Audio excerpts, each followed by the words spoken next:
Hi, thanks for tuning in to another video from the Vault. This video is going to explain the online monitoring capabilities of your new Fronius inverter. The first thing you're going to want to do is log on to solar.web. That will lead you to a homepage where you can enter your username and password. Your username will be your email, and your password will be whatever you set when you activated your account.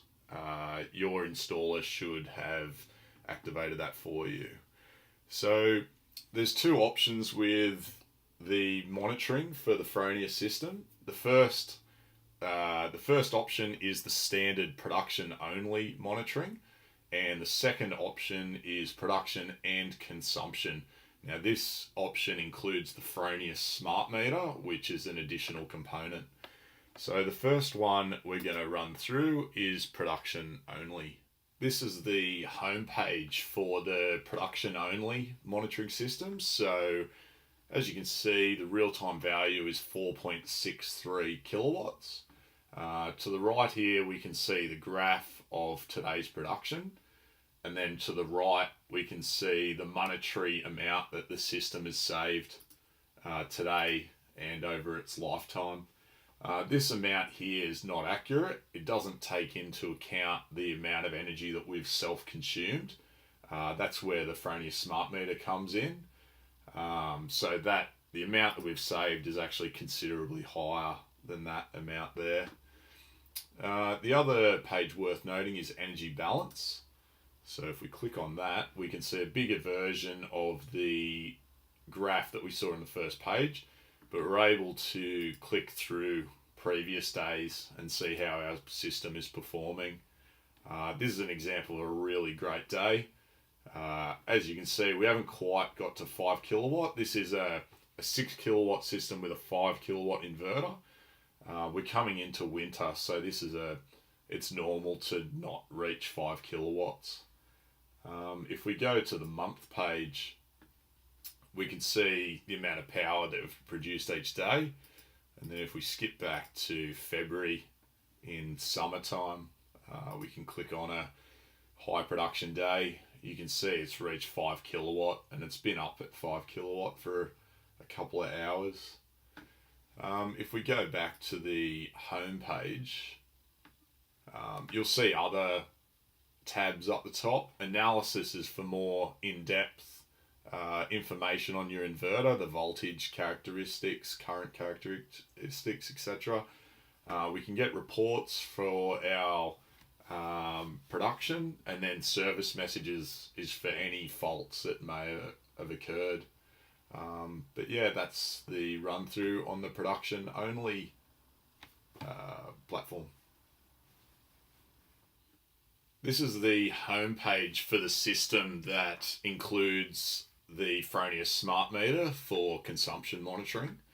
As you can see in the instantaneous values section, not only have we got the solar production, which is 6.76 kilowatt, we can see that the house is using 4.11 kilowatt. This means that the remainder of the power is heading back to the grid, so that shows 2.64.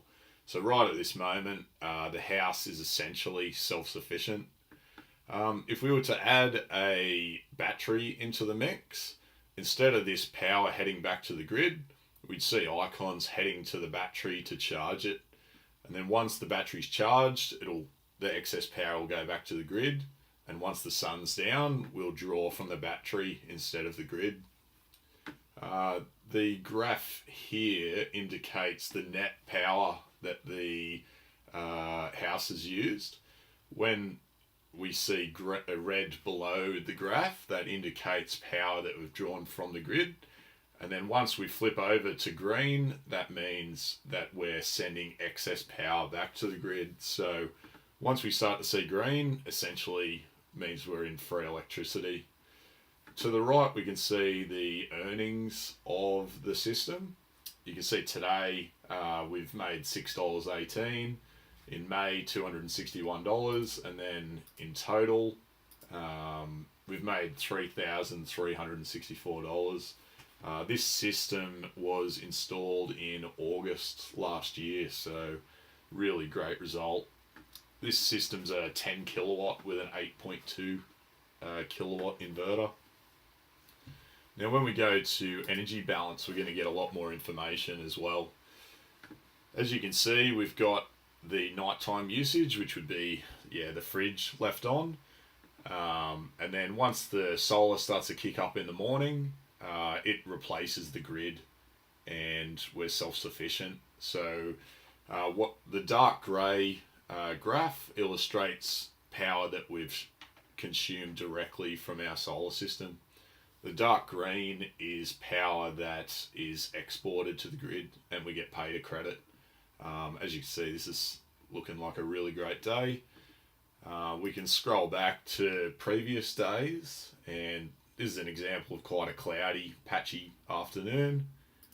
And then this day, this is a picture perfect winter day. The solar has covered the whole of his pool pump, and then still produced a lot of excess power to earn some credits. We can also look at the month's data. We can see all of our data throughout the life of the system. The yearly data. And then we can go to total and then go return on investment. And as you can see, for 2019, the customer has saved $1,577. And then 2018, $1,786, which is really great. For this option, it is an additional component. If you only have a single phase install, then you're looking at $400 extra. And for a 3-phase, you're looking at around $650. This will depend on the condition of your switchboard and how easy it is to install the device. Thanks for watching another video from the Vault.